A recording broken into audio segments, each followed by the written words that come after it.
નમસ્કાર દર્શક મિત્રો, પરફેક્ટ ખેતી ચેનલમાં હું દિનેશ આહિર આપ સૌનું હાર્દિક સ્વાગત કરું છું।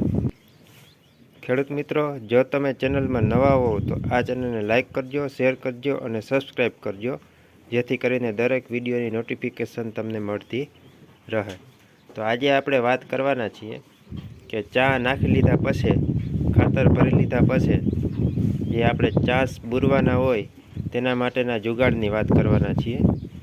તો તે મિની ટ્રેક્ટરની અંદર તમે આ લોઢીઓ 90 ઇંચનો લોઢીઓ છે, તેમાં નીચે આગળ રફતારની રાપ જોડેલી છે, તે પણ 90 ઇંચની જ છે અને તેમાં 4 દાઢા હારે સપોર્ટ દીધેલો છે અને તેની પાછળ સ્પ્રિંગવાળું સમાર્યું રાખેલું છે, જે પાછળ ચા બુરતું આવશે સારી રીતે કમ્પ્લેટ ચાલશે। આ સ્પ્રિંગવાળું સમાર્યું જો વધારે સમાર ભરાઈ જાય તો સ્પ્રિંગ ખેંચાઈ જશે, જેથી કરીને ત્યાં માટી રહી જશે અને જો ઓછો ભરાય તો આમ સ્પ્રિંગ ખેંચીને હાલશે, એટલે સારામાં સારી રીતે તમારા ચાંસ ભૂંસી નાખશે।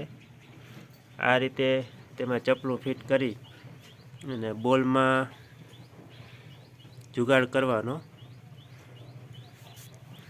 આ બોલ આમાં નીચે ફિટ કરી દેવાનો, આ રીતનું ચપલું ફિટ કરી, જેથી કરી અને સારી રીતે આપણે કોઈ પણ મોટું ઢેફું કે આવે તો આ તૂટે નહીં તે રીતનું રાખવાનું।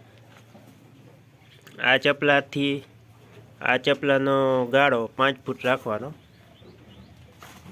અને ચપલાથી બારું 1.5 ફૂટ છે, જે તમે જોઈ શકો છો। ને આ લોઢિયો 90 ઇંચનો છે, એટલે 3 પાટલા આખા લઈએ, 4 ચાહર લઈએ, ટ્રેક્ટર ચાસમાં હાલે, 1 ચાહ મૂકીને 1 ચાહમાં હાંકવાનું એટલે કમ્પ્લીટ ચાલશે। 28ની જાળીઓ હોય તોય ચાલે, 30ની જાળીઓ હોય તોય ચાલશે। આ રીતનું તમારે સપોર્ટ દે ચપલામાં અને ફિટિંગ કરી લેવાનું અને આ નટથી તમે સ્પ્રિંગ ટાઈટે કરી શકો અને ઢીલીએ કરી શકશો, જે બે રીતે થઈ જશે।